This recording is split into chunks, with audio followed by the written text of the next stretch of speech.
Bonjour et bienvenue dans ce nouveau podcast L'Espoir fait rire. Aujourd'hui, on a un invité qui me tient à cœur, Kamel. Kamel, merci d'être là aujourd'hui. Est-ce que tu peux te présenter un peu?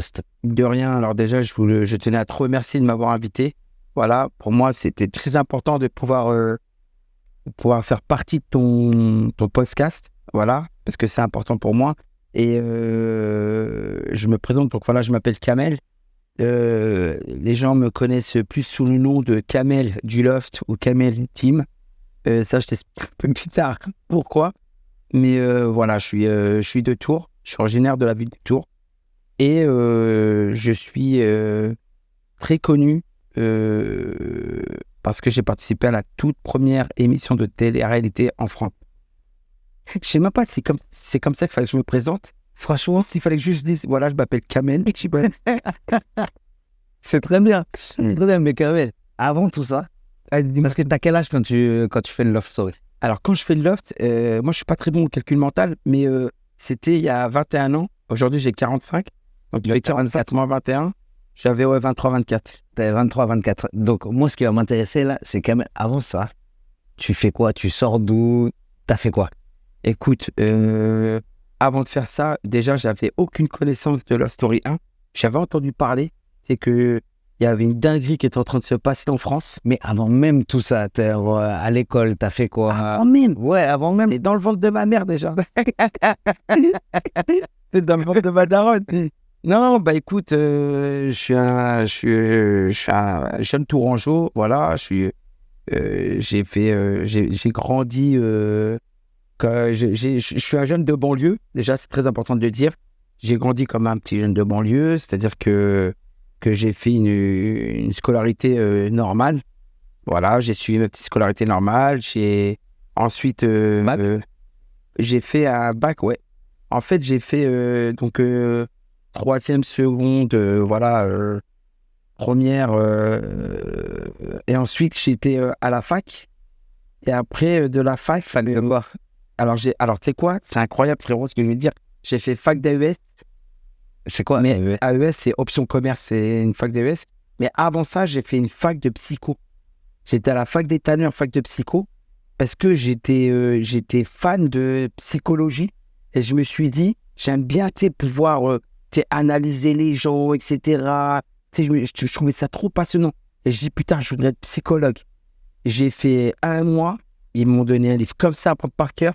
Je me suis réorienté, j'étais en fac de psycho. J'ai dit, moi, je sais que vendre. Donc, en fait, je vais faire mieux dans l'option commerce. C'est ce qui me correspondait le mieux.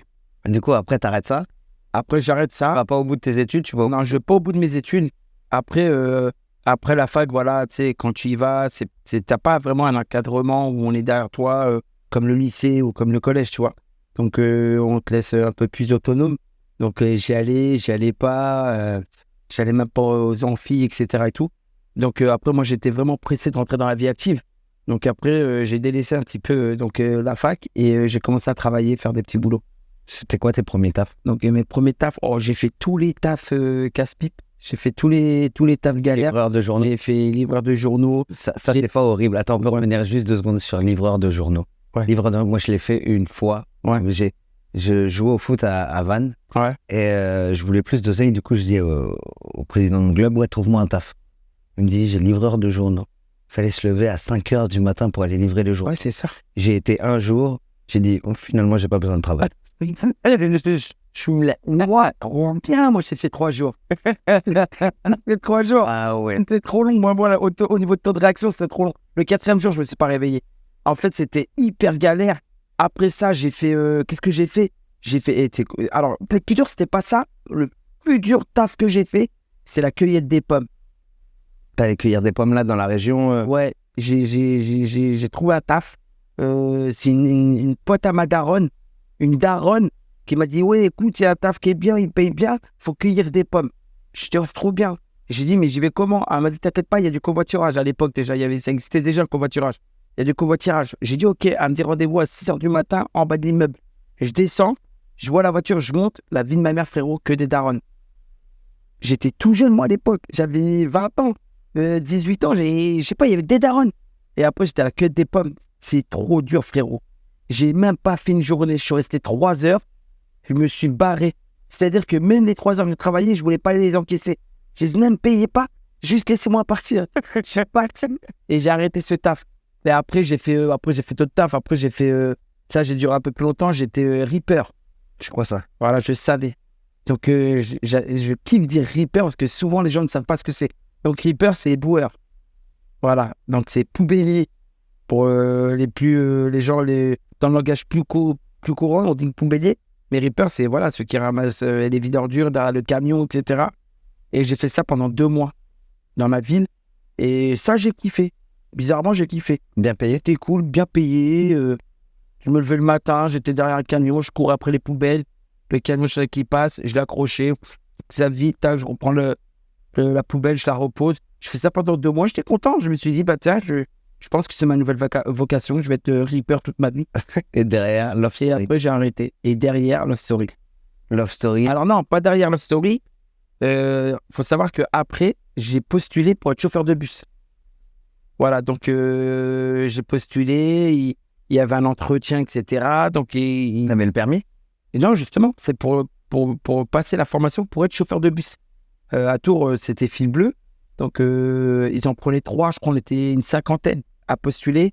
Ils en retenaient que 3 et je faisais partie des 3. Déjà, j'avais ma petite étoile. Donc, j'ai été pris, j'ai commencé cette formation de chauffeur de bus. Et après, dans la foulée, ma soeur et ma belle-sœur m'ont inscrit pour faire le casting de Love Story. C'est eux qui t'inscrivent. C'est eux qui m'inscrivent. C'est-à-dire ça, je le sache. C'est-à-dire qu'à un moment donné, Mais t'étais déjà fucked up comme tu peux l'être là aujourd'hui, parce que t'es mon ami ouais, et t'es taré, tu vois ce que je veux dire? Ouais. T'es quelqu'un qui a une joie de vivre incroyable. fucked up même. Encore plus. Ouais, j'étais plus fucked up quand j'étais jeune. Tu parlais encore T'es plus jeune. que ce que tu parles là déjà. Ouais, je parlais trop, frère. Tu sais, moi, je suis petite taille. Tu sais, j'ai pas les meilleurs avantages. D'accord? Donc, je me dis, si je dois développer un truc, ça peut être que la parole. Donc, ma meilleure arme, c'était ma bouche. Donc, que je débitais. Bam, bam, bam, bam, bam. C'était un truc de fou, frère. Et en fait, ils m'ont inscrit au casting, ma soeur et ma belle-sœur. J'ai passé le casting. Donc là, il y avait 250 000 candidatures. Et j'ai été pris, frère, dans les 10. Je me dis, fil bleu, enfin, le chauffeur de bus, Love Story, je n'aurais pas dû jouer au loto en vrai. J'avais trop ma belle étoile au-dessus de ma tête. Je dis la vérité, frérot. Et c'est comme ça que j'ai atterri dans le Love. Du coup, le Love Story se passe. Première télé-réalité de France. Ouais. Première saison. En fait, c'était la saison 2. C'est la 2e saison. La première, c'était avec Loana, Ouais. Love Story 1. Et moi, j'ai fait Love Story 2 avec Afida Turner. Par exemple, les gens la connaissent un peu plus. David. Moi, j'ai fait la 2e saison. Et ce qui est intéressant, on va pas revenir sur tout ce qui se passe à l'intérieur, parce Ouais. qu'on s'en branle un peu, tu vois. Mais Ça, c'est du Ben, tout craché. Sans panique. moi, ce qui m'intéresse, c'est l'aspect psychologique de la chose. C'est, t'arrives, t'es saine père, tu sors, tout le monde te connaît. Ouais. Et comment tu vis ça? Parce que on peut se dire, ouais, c'est magnifique, ouais, c'est trop bien, ouais, c'est cool, mais à un moment donné, ça doit être relou aussi. Ouais, c'est... En fait, Toi, comment tu le vis en tout cas à ce moment-là? comment je le vis, en fait, t'es pas préparé, frérot. T'es pas préparé et en plus, j'ai envie de te dire, c'est pas comme la télé-réalité d'aujourd'hui, de maintenant. Aujourd'hui, tu fais une émission, il y a les réseaux, t'es préparé, on va dire, plus ou moins. Mais avant, rien, il n'y a rien de tout ça, il n'y a pas les réseaux, il n'y a rien. Tu peux pas Moi, te défendre sur ce qui se passe. Moi, je rentre en inconnu, je ressors, je suis Michael Jackson, c'est incroyable. Je suis adulé de partout, je ne sais pas ce qui s'est passé. En plus, Love Story, c'est une émission d'enfermement. T'es enfermé, c'est-à-dire que tu sais même pas ce qui se passe à l'extérieur. T'es comme dans une bulle, et après on te cache. Et là, tu te dis, qu'est-ce qui m'arrive? Et T'es pas préparé. t'as eu une assistance derrière, psychologique de... Bah, en fait, avant de rentrer, tu vois le psy, pour voir que t'es pas ouf, qu'ils mettent pas ouf. Et t'as laissé passer? Qui lâche pas, non? C'est pas... Au contraire, elle m'a dit, ouais, toi, t'es un bon candidat. Elle m'a laissé passer.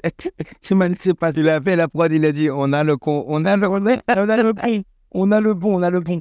Mais non, tu vois un psy avant de rentrer, donc tu fais des tests psychologiques, et après en sortant, walou, frère. Franchement, en sortant, tu sors, ouais, ils te mettent des gardes du corps et tout ça et tout. Et T'appelles la prod ils t'envoient une journaliste pour faire les interviews et tout, mais... parce que t'as une question qui se pose aussi, c'est que les gens, de base, qui connaissent pas ces milieux-là, ils ont l'impression que quand tu passes à la télé, t'es blindé forcément. Ah, Tu vois ce que je veux dire? Ils ont cette impression-là que parce que t'es au devant de la scène, t'as les poches pleines. Ouais. Quand tu sors de cette émission-là, je connais pas la réponse, je te la pose, mais t'as pas gagné des milliers des cents, je suppose. Non. Tu gagnes pas des milliers des cents et encore moins avant. C'est-à-dire que oui, bien évidemment, Loana, elle est sortie, elle a fait grave de l'oseille parce que c'était Loana, c'était la rosta, mais quand tu faisais ce genre d'émission, et puis même des émissions, même de nos jours, hein, c'est une fausse idée que les gens se font. Ils pensent qu'en participant à une émission de télé-réalité quelconque, tu sors tes blindés. Pas du tout, frérot. C'est pour ça que derrière, il y a eu le business des placements de produits, des trucs comme ça. Mais le placement de produits, le business placement de produits, moi, j'en ai pas fait, voire très peu. Heureusement que ça n'hésitait pas. Mais à l'époque, ça escroqué des gens, toi. Ça n'existait pas, mais à l'époque, c'était plutôt des séances de dédicaces. Ouais. T'es dans des soirées, dans des boîtes, etc. Et t'étais payé pour ça? Mais ouais, t'étais payé, mais même ça, j'en faisais pas beaucoup, moi. C'est-à-dire que vraiment, je suis sorti, les gens te voient et disent « Waouh, il est blindé », mais pas du tout. Moi, T'avais été un personnage marquant de cette saison-là ou pas? Ouais, j'étais un personnage marquant parce que, comme je disais tout à l'heure, je le disais, tu sais, moi, j'ai fait le buzz grâce à Amou. J'avais dit le team, le dire le temps. Donc ça, c'est quelque chose qui m'a marqué de fou et qui a marqué la télévision. Putain, j'ai envie de parler. Tu vois, le team, ça me suit. Hein. La télé, ça a marqué la télé et en réalité, le truc, c'est que pendant des années, j'ai fait le zapping parce que j'ai buté sur un mot. Mais ce qui était bien et c'était positif, c'est qu'au lieu que ça soit de la moquerie, c'était gentil. C'était gentil. C'était marrant. Mais c'est parce que tu dégages ça aussi. Et aussi parce que aussi, tu dégages cela. T'es sympathique. À la télé, quand on te regarde, et en vrai, quand on te côtoie, tu dégages ce truc de putain, ce mec-là, il est trop cool, quoi. Tu vois. T'es un gars où on a une galère, boum, on l'appelle, on sait que t'as la solution, tu l'as pas, mais tu vas essayer de la trouver, en tout cas. Exactement. Mais en vrai, c'est ça. En fait, c'est quand tu fais une émission de télé-réalité, Ben, on te colle une étiquette. Tu vois ce que je veux dire? C'est l'étiquette. C'est-à-dire qu'on te colle une étiquette de ce qui te caractérise dans l'aventure. C'est-à-dire, si on veut te coller une étiquette du mec relou, on va te mettre l'étiquette du mec relou. Le mec, l'étiquette le charreau, on va te mettre l'étiquette du mec charreau. On va te mettre l'étiquette du mec drôle, sympa, putain-train, un peu comme moi. On va te mettre l'étiquette du mec, toi, le mec, c'est un putain-train, il est sympa, il est drôle, on a envie de l'avoir tout le temps. Et t'as cette étiquette. Donc, en réalité, moi, j'avais cette étiquette. Donc, des fois, je sortais dans la rue, les gens me disaient, ils me disaient, t'es gorni, tu fais rire, putain, t'es une bonne patte, t'es bien. Tellement que des fois, les gens, quand on était dans la rue, me disaient, franchement, tu fais courir, vas-y, fais-nous rire. Ben non, je peux pas te faire rire. C'est la journée. Oui, c'est dans mon côté naturel, Et du coup, tu sors de ça. Professionnellement, ça se passe comment? Parce qu'à un moment donné, tu es comme tout le monde, tu as des factures à payer, tu as besoin de vivre ta vie. Comment tu... Alors, tu sais quoi, Ben, quand je suis rentré dans le loft, c'est incroyable ce que je te dis, mais c'est vrai. Moi, je te disais que tout à l'heure, j'étais en train de passer la formation de chauffeur de bus. Et donc, avec mon employeur, j'ai signé un contrat avec mon employeur. Parce qu'en fait, tu passes la formation de chauffeur de bus. Une fois que tu as le permis, tu bosses pour cette compagnie, tu vois. Ouais. Moi, j'étais en contrat. Quand j'ai fait le loft, j'étais encore en contrat. D'accord. Donc, c'est-à-dire que dis-toi que mon patron, en plus, il ne fallait pas que je le dise. C'était tenu secret. Dis-toi que mon patron, quand il s'est mis devant la télé sur M6, il zappe, il m'a vu, frère. Il m'a vu à la télé. Il me dit, c'est quoi ce délire? En plus, j'ai fait le reportage, j'étais dans la formation depuis des début. Il me dit, c'est quoi ce délire? Et en réalité, donc, je fais mon aventure. Quand je sors de mon aventure, je suis toujours sous contrat avec ce mec-là. Tu vois? Donc, j'y vais. Et j'ai rendez-vous avec cet employeur en planning, s'il vous plaît. Ouais. J'arrive. Et j'ai mon employeur qui me dit... Déjà, il était content de me recevoir, parce qu'à l'époque, c'était une dinguerie, Love Story, tu vois. Donc, il m'arrive, il me dit, ouais, staff-toi et tout. T'es impressionné de m'avoir, tu vois. Il me dit, putain, il me dit, et on fait comment? Je dis, on fait comment? J'ai eu du mal déjà à traverser la salle pour venir jusqu'à ton bureau.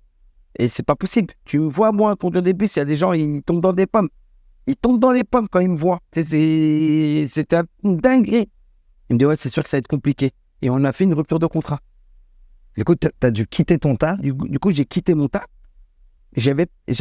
Heureusement, j'avais le taf parce que quand je suis sorti du loft, on m'avait donné un taf, on m'a mis chroniqueur sur M6 dans une émission. Donc ça va, j'avais un taf derrière. T'es rentré quand même dans un cursus un peu. Ouais, dans un cursus, mais ça n'a pas duré longtemps. L'émission que j'ai fait sur M6 en tant que chroniqueur, ça a duré 1 mois. Après, quand ça s'est arrêté, on n'a pas reprolongé à la rentrée. C'était juste avant les vacances. On n'a pas reprolongé à la rentrée. Du coup, j'avais plus de taf. Du coup, ça se casse la gueule. Et toi, t'es comment à ce moment-là, parce que tu reprends la télé-réalité au niveau des anges. Ouais. Il se passe quoi pendant ce temps mort? Mais c'était très long. C'était très long. Je sais pas si... Moi, il y a l'expression la traversée du désert. Moi, elle a duré longtemps, la traversée du désert. Elle était interminable, frère. Il y avait trop de thunes. Je voyais... Et t'attendais encore quelque chose derrière tout ça? J'attendais. J'étais là. Et en fait, t'as le cul entre deux chaises parce que tu te dis, putain, t'es une personnalité publique, connue. Les gens te voient dans la rue, te demandent des photos, des autographes, etc. À l'époque, c'était des autographes. Donc, des autographes, etc. Mais derrière, t'as rien qui rentre. T'as pas de taf, t'as pas de thunes. Moi, j'ai pas traversé les Champs-Élysées comme Loana. Moi, j'ai pas de contrat qui tombe comme ça, j'ai rien. Donc, c'était très dur. Et puis, il fallait garder sa face. Il fallait montrer que, genre, voilà. C'est bien. Je suis bien. Bon, en vrai, je suis bien. Moi, il y a des gens, des courtiers en assurance, des gens, ceux qui passent l'oseille. Frérot, t'inquiète pas, toute ton oseille, on va la placer. Je vais te faire gagner de l'argent. T'as vu tout ce que t'as gagné? T'as vu tous les millions que t'as gagnés? On va les investir. J'ai mis quels millions tu parles? J'ai des millions de gens qui me regardaient. Ouais, à un moment donné, je me suis dit, avec toutes les photos que je prends, est-ce que si je faisais payer les photos des autographes 50 centimes ou 1 euro, est-ce que je peux me refaire? Non, mais c'est une blague à part. Mais en réalité, frérot, c'est une dinguerie parce que j'ai dit, j'étais Mentalement, t'es bien ou tu vis mal? Non, mentalement, t'es pas bien, frère. T'es pas bien parce que t'es là, tu te dis, t'es dans une posture, t'es dans une situation où t'es adulé, t'es une rosta, entre guillemets, mais t'as pas l'oseille qui va avec. Donc t'es une rosta pauvre. C'est le pire des trucs. C'est le pire des trucs, frérot. T'es une rosta pauvre. Donc j'étais là, merci quoi. On t'aime. Ouais. Eux, ils allaient manger au resto et puis toi, fallait que t'ailles t'acheter un sandwich. Bah voilà, je suis jeune, célibataire, tu vois, je me dis, ça va, heureusement. Heureusement qu'à cette époque-là, tu vois, je me dis, imagine-toi quelqu'un qui a une famille assumée, qui a une femme, des enfants, ça peut être compliqué, tu vois. Donc ça va, j'étais jeune, voilà, il fallait que je m'assume moi-même. Et derrière, t'as les anges qui arrivent, qui t'appellent. Et entre-temps, donc je laisse du temps, parce qu'il y a du temps, c'est écoulé entre le loft et les anges. Hein. Donc, entre-temps, après, j'ai tout doucement, et j'ai cherché un peu de taf, tu vois, discrètement. Après, je me suis dit, même ça, c'est compliqué, parce que vraiment, le loft, ça te suit des années. Et après, j'ai créé une boîte de transport, donc j'ai pu bosser à mon compte. Et après, j'ai arrêté cette boîte, et là, on me rappelle pour faire les anges. Et là, ça relance ça relance ma carrière, entre guillemets, ça relance un petit peu la machine. Et même ça, j'ai trop hésité, frérot. Je me suis dit, tu sais, avec la claque que j'ai pris, tu sais, ce que j'ai subi après le loft et tout, la traversée, c'était un peu compliqué à gérer, tout ça. Mais là, on m'appelle, on reçoit un casting, je me dis, j'accepte de les écouter, voir c'est quoi. Ils me disent, voilà, on va t'envoyer à New York, nourri, logé, blanchi, on va te payer, tu vas devenir comédien, etc. Je signe où? J'ai dit, ouais, ça vaut le coup. Moi, juste New York. Juste à New York. Juste envoyez-moi à New York, je signe. Et du coup, c'est comme ça que j'ai accepté de faire les anges. Et après les anges, bah, du coup, ça a relancé la machine. Et après, derrière, il y avait plus de projets. Après, tu as Hollywood. Après, j'ai Hollywood Girl qui arrive. Là, ça se concrétise un peu plus. Tu gagnes un peu mieux ta vie. Je gagne un petit peu mieux ma vie. Mais ça pas autant. Pas autant. C'est toujours. En fait, t'avances avec l'année. C'est-à-dire que, oui, tu gagnes un peu mieux ta vie, mais on n'est plus en 2002. C'est-à-dire que la vie n'est plus la même. Ouais. Donc ça coûte plus cher. Plus cher. Donc, quelque part, c'est mieux, mais... c'est pas ouf. C'est pas ouf. Voilà, c'est pas ouf. Donc, c'est toujours... Moi, j'ai l'impression que j'ai toujours pédalé. Je te jure, j'ai fait... Tu sais, moi, on va en venir un peu plus tard. Tu sais, moi, je fais de la scène maintenant, tu vois. Ouais. Mais... pour redevancer un petit peu, même sur scène, c'est ce que je dis sur scène. Et je dis, moi, le Kamel avant la télé et le Kamel ayant fait ses 20 ans, toutes ces émissions de télé, c'est le même. C'est le même. C'est-à-dire qu'avant la télé, si j'étais resté chauffeur de bus, eh ben, mon compte aurait été le même. Peut-être j'aurais été mieux. La vie de ma mère, j'aurais été mieux. C'est pas genre le mec, il a fait des films, des séries, des ça. Et puis le mec, il est là, quoi. Non. Moi, j'ai fait des films, ça, je suis là encore. Je sais pas, je suis juste connu. Voilà. Je suis juste connu, c'est tout. C'est incroyable. En fait, cette étoile, c'est une étoile pauvre. C'est une étoile où t'as dit, on va te mettre en lumière. Mais c'est genre, il y a plein d'étoiles. J'ai pris l'étoile la plus dina. C'est genre, j'ai l'étoile la plus poignante. T'inquiète pas, on va te mettre de la lumière. Je connais la même chose, mais dans un autre domaine, tu vois. Ouais. Tout le monde, quand tu penses, Ben tes frères. Frérot, c'est jamais de meuf. Dieu, il m'a dit, tu seras beau, mais tout seul. C'est incroyable. Et c'est incroyable. C'est un délire. Parfois, t'as des malédictions qui se disent, il faut trouver. Là, c'est un peu alhamdoulilah, tu vois. Mais je regrette pas. Je regrette pas parce que ça m'a permis de vivre des choses extraordinaires. Parce que là, on parle du côté, voilà, on parle un peu d'oseille, on parle, voilà, qu'on a galéré un peu. Mais ça reste pour moi. Tu sais, moi, je donne pas d'importance à l'oseille. Ouais, je donne pas d'importance au matériel. T'es riche en expérience. Voilà, exactement. T'es riche en Moi, je n'ai jamais donné d'importance au matériel. Je m'en fous. Moi, une belle caisse, une belle maison, tout, je m'en fous. Mais tu as eu l'occasion de vivre des choses. Exactement. Des expériences, des activités. Des activités, une expérience, des rencontres. Moi, je préfère être riche humainement que riche au niveau matériel. Moi, je m'en fous. Moi, je préfère avoir que dalle dans mon compte en banque, mais avoir beaucoup de valeur, dans la valeur humaine. Toi, par exemple, c'est ce que je veux dire. On s'est rencontrés il y a quelques années. Bam, le feeling, il est passé. Depuis, tu m'appelles, je t'appelle, je joue dans mon plateau, je joue dans le tien. Et voilà, Kamel, je vais faire un podcast. J'ai pas hésité. C'est même pas 30 secondes. Limite, c'est moi qui t'ai rappelé. Frérot, il y a un podcast. T'es sûr, tu peux toujours. Parce que frérot, la semaine dernière, il est fou, lui. C'est moi qui l'appelle, on dirait que c'est moi qui va filmer. Et j'étais, en plus, pour une petite anecdote, je t'ai même appelé, je t'ai dit, attends, je vais voir si je peux trouver un appart pour tourner. J'ai dit, peut-être qu'il te faut un cadreur aussi. Frérot, j'allais tout ramener. C'est quoi, j'allais tout ramener pour ton podcast. On est dans quel monde? Et c'est quoi, j'ai même failli venir te chercher en voiture. T'habites à 1 heure, j'ai dit, mais me chercher. C'est pas grave en soi. C'est mon pote, c'est Ben. Voilà comment je suis en vrai. En vrai, là, mon caractère. C'est vrai. Frérot, c'est ça. Tu sais, j'ai grandi avec des valeurs. Tu sais, mon père, ce qu'il m'a donné en héritage, il est encore vivant. Je crois que ça allait être l'instant émotion. Il est encore vivant, il va encore m'insulter. Non, mais ce qui me laisse en héritage, c'est les valeurs, les principes, voilà, et le respect. C'est ça, c'est que ça. Mon père, il m'a toujours dit, garde tes valeurs, tu gardes tes principes. Et le respect, tout ça, tu vas aller très loin dans la vie. Très loin. Bon, il m'a pas dit ça riche, mais très loin. Derrière, ça monte. Et ça, ce qui est le plus important chez moi. Moi, je te le dis, je m'en fous. Moi, combien de fois j'ai rencontré des gens qui étaient, pétés d'oseille, qui étaient bien, qui avaient des villas à puer en compte, etc. Mais qu'au fond, ils étaient tous vides. Ils étaient vides, ils étaient tout seuls. Moi, je suis peut-être pas tout ça, mais je suis pas tout seul. J'ai une belle famille, j'ai mes parents, j'ai des amis, j'ai des gens sur qui, tu sais, je marche au feeling, tout. Et ça, c'est plus important pour moi. Et tu as raison totalement de penser comme ça. Je partage totalement ces valeurs-là. On va fermer le chapitre télé-réalité parce que en vrai, c'est pas celui qui m'intéresse le plus. Ouais, bien sûr. Dans ce sens-là, ça fait partie de sa vie. Ouais, bien sûr. Et ça constitue la personne que tu es aujourd'hui complètement.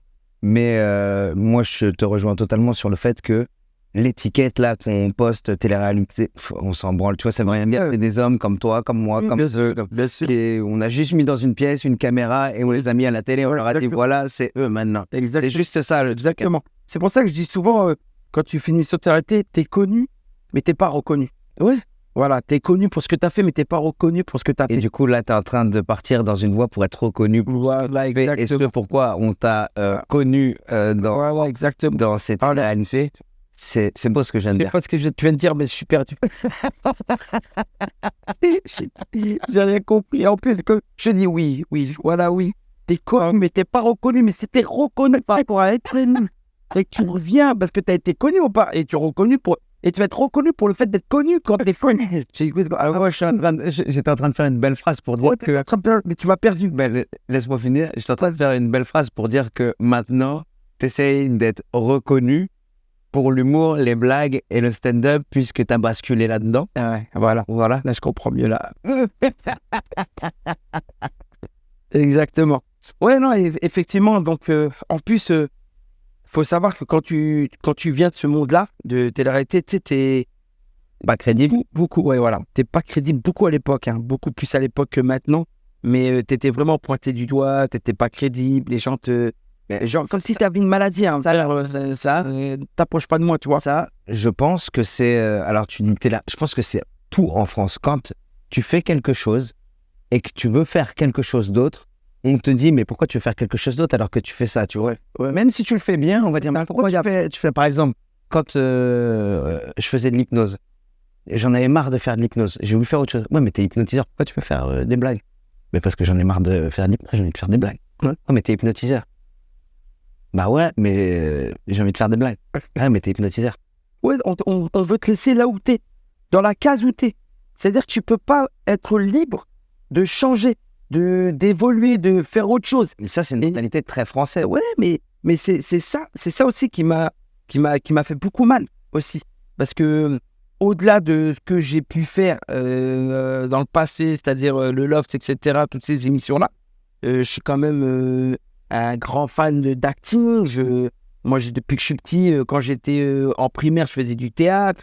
Tu sais, j'étais passionné par ça, tu vois. Cette fibre. Voilà, j'étais passionné par ça. Moi, quand à l'école, mes professeurs me disaient à chaque fois, t'es pas méchant, mais t'es saoulant. Parce que j'étais toujours là, ouais, tac. Je te rassure. Perturbant, tu vois, j'étais... Ça n'a pas changé. Ouais. J'en ai marre, j'aimerais bien changer. En plus, c'est quoi? Quand tu m'as dit on va faire un podcast, j'ai dit, c'est quoi? On va la faire comme à la présidentielle. Je vais me tenir comme ça et je vais te répondre bien tout. On peut pas. Avec toi, on peut pas. Déjà, t'es incapable de dire le mot podcast correctement. Ça fait 8 fois que tu dis podcast. Merde, c'est faux, c'est podcast. Arrête tes conneries, c'est vrai. La manière, putain, il y a pas longtemps, là, j'ai dit à laisser podcast. Pod. Mais c'est pod, I can do it. Oh, frère, moi, c'était le S qui est trop. Moi, je disais podcast. Frère, podcast. Non. Frère, en plus, j'étais trop fier pas longtemps. J'ai dit, oui, suivez mon podcast. Parce que post dans post, je pensais que c'était posté. T'es posté et un casting cast. Oh là là, podcast. T'as de la chance qu'on a 400 abonnés. C'est déjà trop. C'est déjà trop. C'est déjà trop. Putain.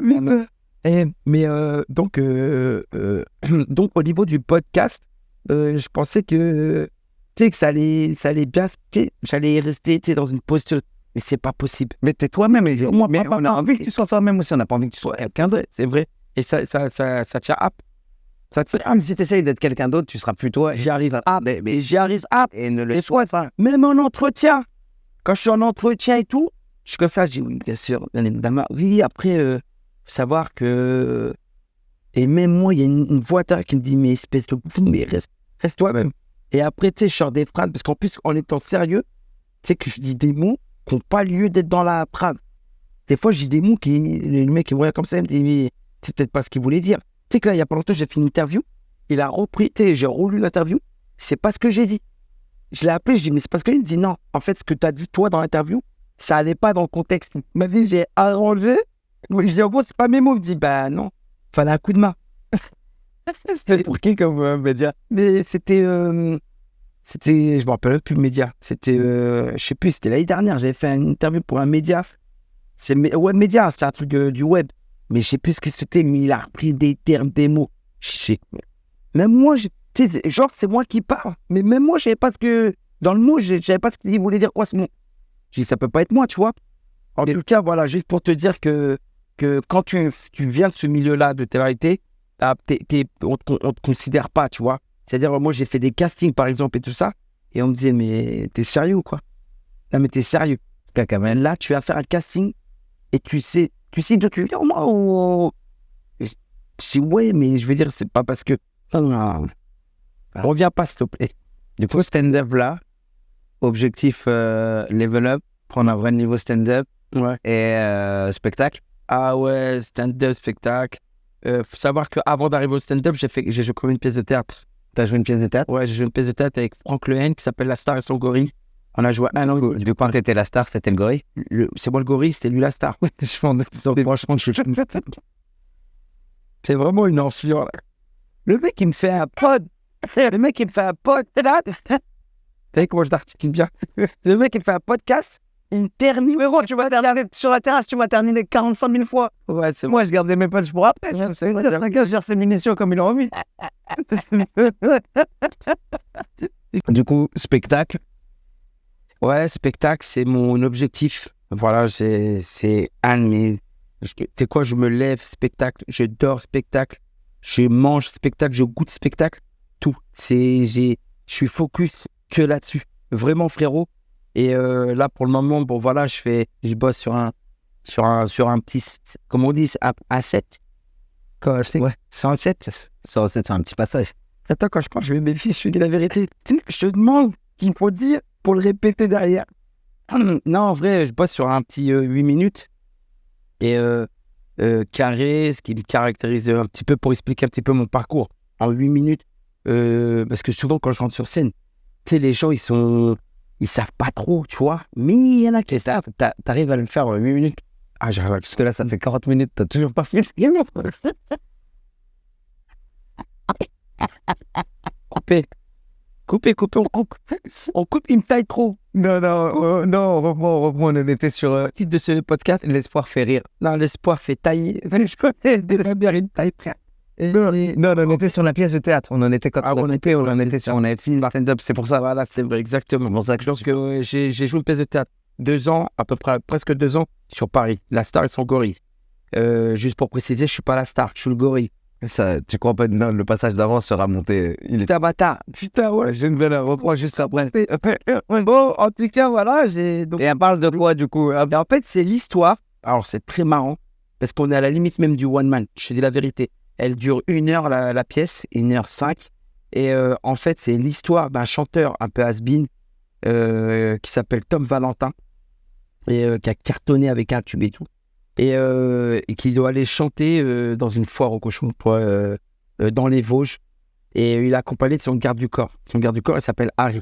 Donc, c'est moi-même. Mais il ne connaît pas son garde du corps parce que son garde du corps a changé. Moi, je suis un nouveau garde du corps. Et je l'accompagne jusque dans les Vosges pour faire son concert. On se retrouve dans une chambre d'hôtel à cause d'une grosse tempête de neige. Il n'y a personne dans l'hôtel. Mais on a la clé de nos chambres. Moi, je l'accompagne dans sa chambre avec ses valises. Sauf que j'ai cassé la poignée de la porte. Et genre, on se retrouve, lui et moi, coincés dans sa chambre. Le problème, c'est que lui, il est homo et moi, je suis arabe.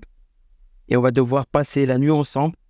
Sauf que lui, il a peur de tous les clichés qu'on peut entendre sur les rebeux. Et moi, j'ai peur de tous les clichés qu'on peut entendre sur les homos. Et donc, on va apprendre à faire connaissance, mais tout en se méfiant. Donc, c'est à mourir de rire, frérot. Donc, il y a une intrigue policière et il y a une fin qui est exceptionnelle. Elle existe encore, cette pièce ou... Cette pièce, alors on a arrêté de la jouer pour le moment, mais j'ai décidé de reprendre cette pièce. On va la rejouer et je pense d'ici janvier 2024. C'est une pièce de qui? C'est une pièce de Franck Lehen. C'est lui qui a écrit. On a fait une réécriture, donc on a réadapté, on a fait une réécriture, donc Franck Lehen et Fonzi Meatong, qui est un très bon auteur aussi. Et c'est pour ça, donc on va refaire, on va la rejouer la pièce d'ici, je pense, on va commencer à jouer janvier 2024. Eh ben, on en verra de la forme. Exceptionnelle. Il faudra venir et franchement, il y a une belle moralité dans cette pièce. Je serais pas là. On casse tous les clichés. On casse vraiment tous les clichés. Et souvent, les gens, quand on a joué pendant un an et demi sur Paris, vraiment, les gens, quand ils venaient voir la pièce, ils étaient impressionnés par le message qu'on envoie à travers cette pièce. Et voilà, au-delà du rire, etc., il y a aussi un message derrière. Et message de paix, message de... faut arrêter de juger les gens, de mettre les gens dans des cases, etc. Donc, c'est vraiment une très belle pièce. J'étais très fier de la jouer. J'espère que tu la joueras encore en septembre 2024, parce que moi, je serai plus ici. Ouais, je sais, septembre pas là, mais t'inquiète pas, on la jouera. Et même si on la jouera pas, eh ben, on la rejouera exprès pour toi. Voilà. C'est noté. Ton retour. C'est noté. Donc, tu me vois venir, là, on va passer sur le voyage, sur l'assaut. Ah ouais. Sur le voyage, sur l'assaut. On en a parlé un petit peu déjà, pas mal. Mais j'aimerais que qu'on en reparle là maintenant. Tu penses quoi de cet assaut déjà, Sperantia, qui veut dire espoir, et qui représente beaucoup de valeurs. C'est pour ça que je voulais vraiment que tu sois là. C'est que tu partages beaucoup de valeurs de cet assaut, le rire, l'espoir, la culture, c'est le vocabulaire. Ouais, le vocabulaire. Non, cet assaut, franchement, c'est une très belle association. Parce qu'elle a elle partage beaucoup de bonnes valeurs. Voilà, et elle partage des choses très essentielles et importantes de la vie, et surtout dans la société dans laquelle on vit actuellement. Voilà, elle met beaucoup de choses importantes en avant, comme le sport. Le sport, c'est très essentiel, c'est important. Pour moi, je le mets dans les premières places. Chez moi, pour moi, c'est très, très important, le sport. Le culturel, c'est, voilà, je suis dedans, t'es dedans. Le culturel, c'est aussi le partage. Et Le solidaire. Et la solidarité. Voilà, on a besoin de beaucoup plus de solidarité aujourd'hui. Et c'est parce qu'on vit dans un monde, on vit dans une société où je sais pas, j'ai l'impression qu'on nous pousse à être individualiste. Totalement. Et c'est comme ça que naît cet assaut d'ailleurs. Exactement. C'est que les heureusement, une grâce. Ouais, mais ça serait cool qu'il n'y ait pas besoin. Ça serait cool qu'il n'y ait pas besoin d'arriver. Oui, je sais, mais à partir de ce constat-là où, putain, les gens ont du mal à avoir ce sourire sur la tête. C'est fou quand même que tu arrives, tu marches dans la rue, tu dis « Excusez-moi, madame ». La personne, elle te regarde, toi, qu'elle marche en rapide parce qu'elle a peur d'échanger avec toi. Ouais. C'est, tu vois, ce manque de communication, ce manque de bien-être. Oui. C'est ça. Hein. Si les gens étaient bien, quand t'es bien, t'as peur de personne, t'échanges avec tout le monde. Et c'est ce que j'ai envie de montrer à travers, du coup, la route de l'espérance, ce voyage qui va faire Orléans, le Cap de Bonne-Espérance en Afrique du Sud. C'est que un mec solo peut traverser 22 pays, 20 pays, ça va dépendre des conjonctures politiques, parce que là ça chauffe un petit peu en ce moment sur certains pays, donc peut-être va falloir dévier un peu, mais bref, ça c'est pas important. Le fond est vraiment là, quoi. C'est, on va traverser tout ça, on va rencontrer des gens, on va montrer que le mec là qui vit avec des dogmes différents des miens, des cultures différentes des miennes, des routines complètement différentes, au final, c'est la même personne. Tu vois ce que je veux dire? C'est exactement la même personne. La même personne. Et je vais te dire, j'arrive pas à comprendre pourquoi les gens et certaines personnes différencient et se différencient des autres. C'est-à-dire, mais mon ami, on est égaux, on est pareil. Je te parle pas. Oui, peut-être que tu as une maison, j'ai pas une maison, certes. Tu as plus d'argent, j'ai moins d'argent, certes. Mais on est pareil. On est constitué pareil. Je sais pas, je vais pas te sortir. J'ai pas besoin, tu vas pas s'ouvrir, je vais pas te sortir une table de ping-pong. Je vais pas me transformer. Quoique, aujourd'hui, avec les non-genres et tout ça, ça c'est encore un autre débat. Mais je veux dire, physiquement, humainement parlant, on est identique, on est pareil. Et en réalité, je pense que c'est la société, c'est le monde qui fait que il rentre, c'est un peu une matrix, il rentre dans nos têtes et il nous pousse justement à nous différencier, à être égoïste. Mais non, en réalité, regarde bébé, tu prends deux enfants et ça, tu peux faire l'expérience autant que tu veux. Tu prends deux petits-enfants, ils vont jamais se sentir différents, ils vont jamais faire de la discrimination, ils vont jamais... Tu vois ce que je veux dire? Parce qu'ils ont une mentale d'enfant, c'est-à-dire ils ont une mentalité naïve mais c'est notre société à nous. Regarde, t'as